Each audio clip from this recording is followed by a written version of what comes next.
The engagement party was everything it was supposed to be: polished, elegant, and glowing with the kind of perfection that only comes from years of selective effort. I stood there, quietly observing, knowing the night would play out as I expected, but still hoping, against my better judgment, that maybe tonight would be different. I raised my glass during the toast and said, "Glad to be part of this," trying to sound genuine, though I already knew what would come next. My aunt, without even a hint of emotion, replied, "You weren't. We added you last minute." My sister, with her usual smugness, leaned in and whispered, "Try not to ruin it like you always do." Her voice dripped with disdain, like it was a script she'd memorized for every family event. I stood there, a smile frozen on my face, as the room around me continued its quiet, sophisticated chatter. Champagne flutes clinked in delicate harmony, while the room was bathed in the soft glow of candlelight and designer dresses. It was everything people in our family believed was the definition of success: how they looked, how they smiled, how they held their glass. And I was the one they all had to tolerate, like an awkward piece in their flawless puzzle. Danielle, my cousin, was standing at the center of it all, radiating that perfect glow of a newly engaged woman. Her white dress, shimmering under the lights, probably cost more than my rent for the next few months. She looked like she had stepped out of a magazine ad, the kind where everything was perfectly arranged and never out of place. And there she was, wrapped in her fiancé's arm, Darren, as they held court with friends and family. They were perfect, like the kind of couple who never had to work in retail, who never struggled, who had everything handed to them without even asking. She'd always been kind to me, but only in that surface-level way, you know. A few polite thank yous when I helped out, an occasional promise to catch up after she borrowed money from me, money she never mentioned again. The perfect family facade was built with small moments like those, where the rest of them could pretend to be family, but I was just there to support, to be invisible. I came ready to celebrate her. Truly.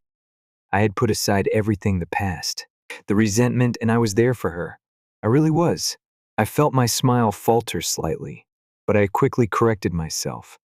I had to maintain the facade for the sake of everyone else.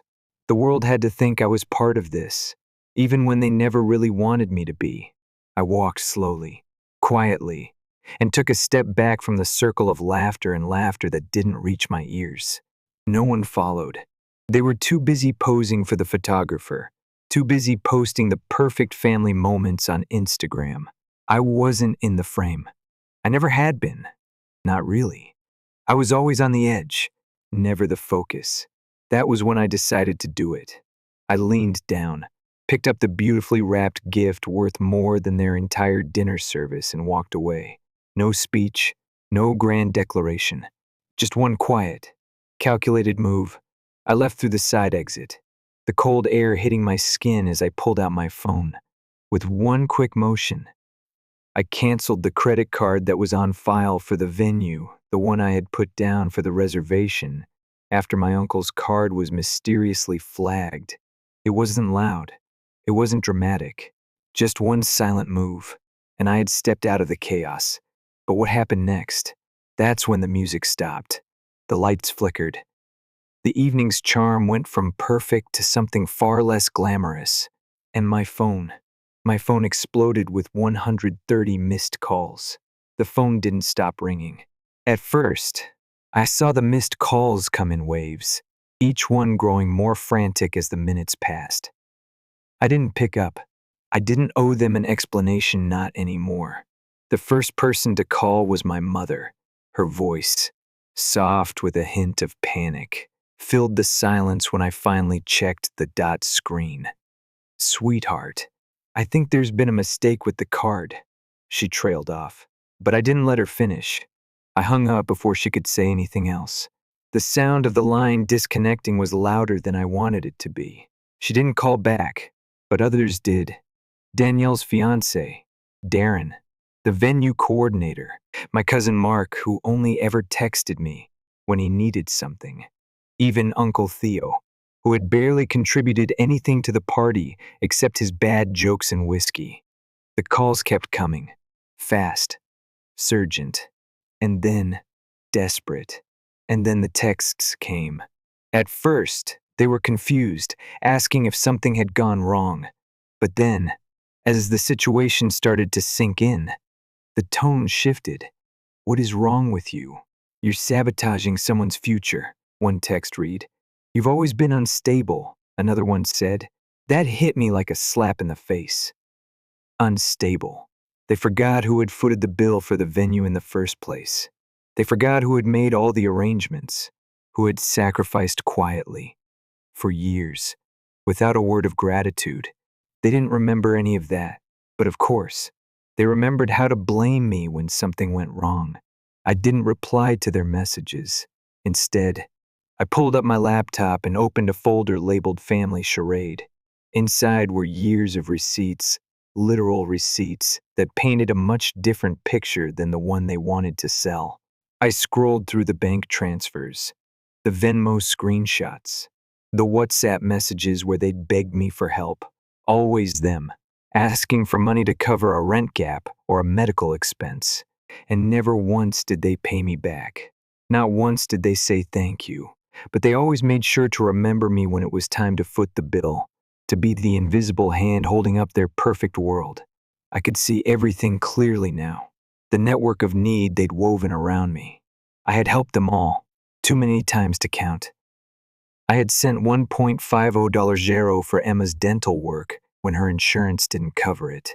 I had given $3.20 to my dad after a bad investment. And for the last year, I'd sent $500 every month to my aunt, just until her disability check cleared. I even bought the engagement ring Danielle was wearing well. I didn't buy it, exactly. I lent her the money for it, and I recognized the stone. And, of course, not a single thank you. But they remembered to invite me when they needed me. I had trusted Emma, my own sister, once, with my emergency credit card. She'd used it to charge a $9.0 spa retreat in Napa Valley. When I confronted her, she cried, said she needed it. She said if I didn't let her have it, I was a monster. And so, I let it slide. I let it slide, because that's what I always did. I helped. I paid. I kept quiet. And what did I get in return? "Try not to ruin it like you always do," Emma had said tonight, right before the toast. Funny. I never remembered ruining anything, only paying for it. But that wasn't the final blow. No, the real revelation came the next morning. Someone had posted about me on Facebook, a group photo from the engagement party.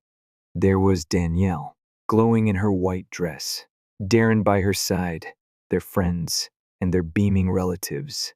The caption, "Thank you to everyone who helped make last night possible." True family shows up. No mention of me. No tag, no acknowledgement. Just a carefully curated version of the night, crafted to make everything look perfect. But buried in the comments were the words that told the real story. Emma had commented, "Good thing we handled everything ourselves. Can't rely on chaos." Mark chimed in with his usual cheap shot. Last-minute guests always ruin the vibe. They were talking about me. No ambiguity. No confusion. They were talking about me. That's when I decided I had enough. I had spent years being the one they leaned on, the one who kept the ship afloat. But no more. I had everything I needed: proof, receipts, and a whole lot of anger, and I wasn't going to sit back and take it any longer. I had one card left to play. I sat there, staring at the screen, watching the comments pile up on Facebook. I had all the evidence. I had been planning this moment for years, even if I didn't realize it at the time. It wasn't just about the money anymore. It was about the years I'd spent being overlooked, undervalued, and manipulated. And now, I was done. I wasn't going to play the victim anymore. I had become the one they couldn't control. I had gathered my proof and archived every detail of their betrayal. The screenshots, the texts, the calls, the receipts, they were all there, waiting for me to expose them. But I wasn't just going to post it online. No, I needed to make sure they felt it, that they understood exactly what they had been doing to me. So, I sent the email, one line, no subject. You might want to talk to your daughter before the video goes public. UnCCED, Aunt Sandra, Uncle Theo, and Danielle. Then I waited. 20 minutes later, my phone buzzed with missed calls. 19, to be exact. They were panicking. I didn't answer. Not yet. I was busy editing the footage, the one I knew would bring everything crashing down. The engagement brunch was rescheduled for the next Saturday. Same venue, but with a new card, a different vibe, and a completely different plan. No one invited me, but I didn't need an invitation. I RSVP'd directly to the coordinator. I still had admin access. I still had a say. I walked in 15 minutes before the toast. I was calm, black blazer, collected face, flash drive in my pocket. My goal was clear. They saw me as I entered. They froze, like I was a ghost walking into my own funeral. Emma actually dropped her mimosa. Sandra blinked twice, trying to will me out of the room with her eyes. Danielle looked nervous. Darren looked confused. Perfect. The coordinator approached me and, in the polite, professional tone she was required to use, asked if I was here to drop something off. I smiled. No, I said. I'm here to add something to the playlist. She hesitated, then nodded. 10 minutes later, right as Danielle raised her glass for the toast, the screen behind her flickered to life. I stood there, loudly enough for the entire room to hear. As I said, "Can we get a quick video from the family?" Everyone turned. The video started. No sound at first, just screenshots of Venmo transfers, bank app transfers, memos like Emma's dentist, deposit for Danielle's venue, and so on. $500 share. $2. Oh, there. Another $1.20 just labeled Save Us. The laughter in the room shifted. It was no longer light and fun. The forks froze. The spoon stopped moving. People exchanged uncomfortable glances. Then came the audio. I recognized the voices immediately. It was Emma's voice, cold and calculating. If he freaks out, we'll say he insisted. He's good at looking desperate. People believe it. And then Sandra's voice, dismissive and controlling. Well, he owes us something. He wouldn't have that job if it weren't for the family. And Danielle's voice, soft but complicit. He'll probably show up with some pathetic gift, thinking it matters. Silence. The next clip was a video of me, holding the engagement gift they had all forgotten about. The one I had taken with me, the one worth more than their entire dinner service. The footage cut to black, then a single line appeared on the screen. This is what it looks like when you make someone useful until they stop being silent. I had turned around.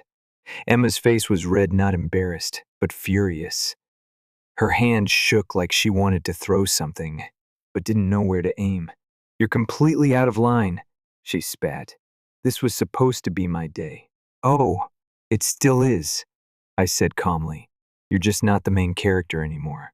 Danielle stood frozen, her lips parted, trying to formulate a response, but there was no script for this scene.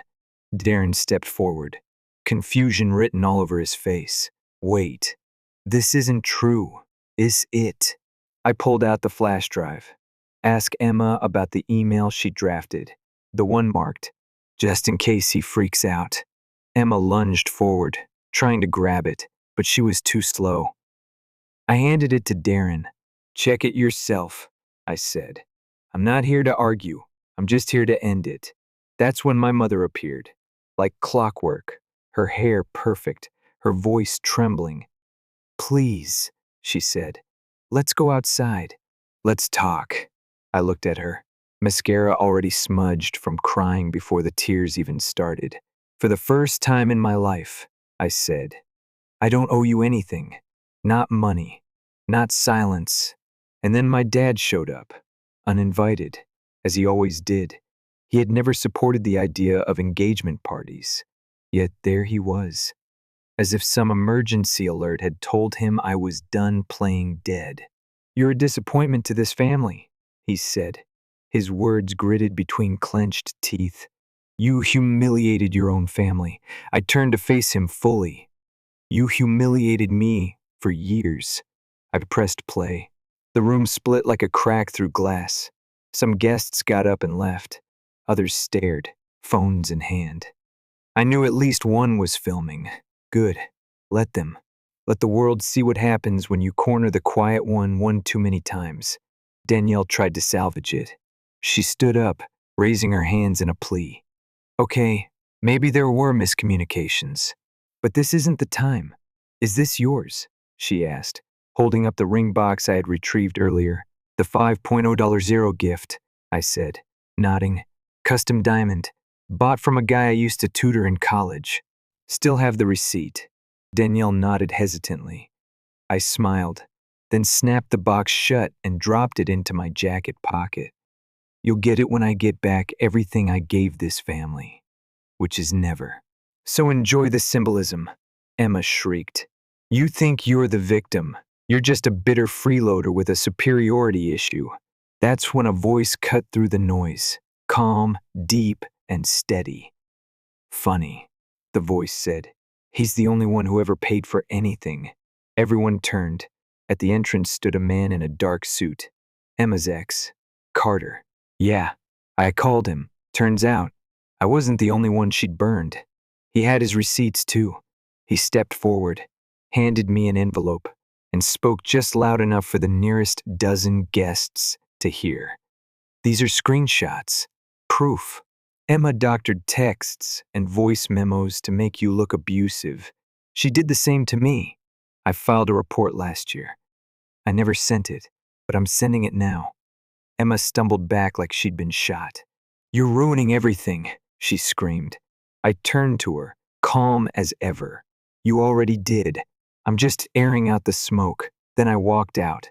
No slamming doors, no flipping tables, just me and Carter, and the silence of people, realizing they had just witnessed the collapse of a family myth.